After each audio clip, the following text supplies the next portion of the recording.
10 साल से उनको प्रताड़ित किया जा रहा है और परिवार मजबूत है, लेकिन सच्चाई सामने आकर रहेगी, कैसे देखें? सर्वप्रथम तो 11 साल पहले जब मोदी सरकार सत्ता में आई तो उन्होंने आते ही इस पूरे केस की गहन जांच शुरू करी और ईडी को 11 साल लगे चार्जशीट दाखिल करने में।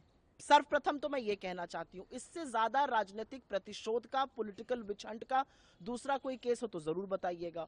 और इस केस की असलियत यह है कि इस केस में सर्वप्रथम एक जांच आयोग गठित हुआ, उसको कोर्ट ने स्टे किया, फिर एक एफआईआर लॉन्च हुई, फिर एक एसआईटी खट्टर सरकार ने गठित करी। जब उसकी रिपोर्ट इनकंक्लूसिव आई तो एक पुनर्गठित करी गई एसआईटी, और उसके बाद भी इस मूल द प्रेडिकेट ऑफेंस में कुछ भी गलत नहीं पाया गया।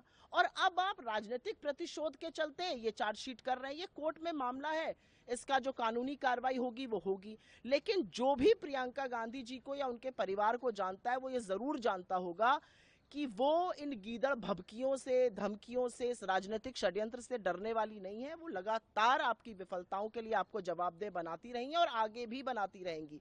लेकिन मोदी सरकार जिस प्रतिशोध की राजनीति से ईडी, सीबीआई, इनकम टैक्स का इस्तेमाल कर रही है वो अब सर्वविदित है और पूरी दुनिया के सामने है।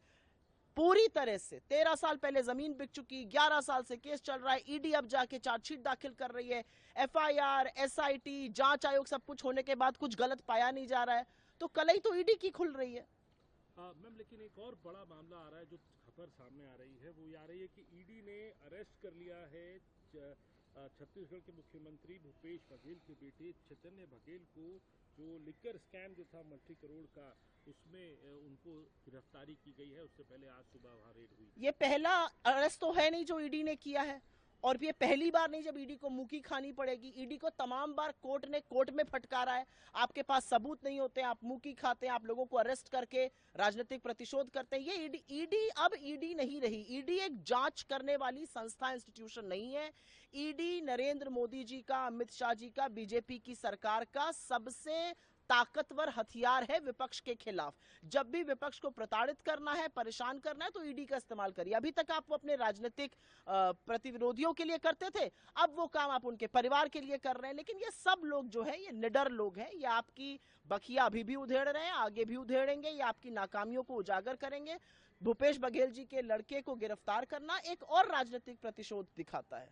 How do you see the charge sheet has been filed against businessman Robert Vadra and the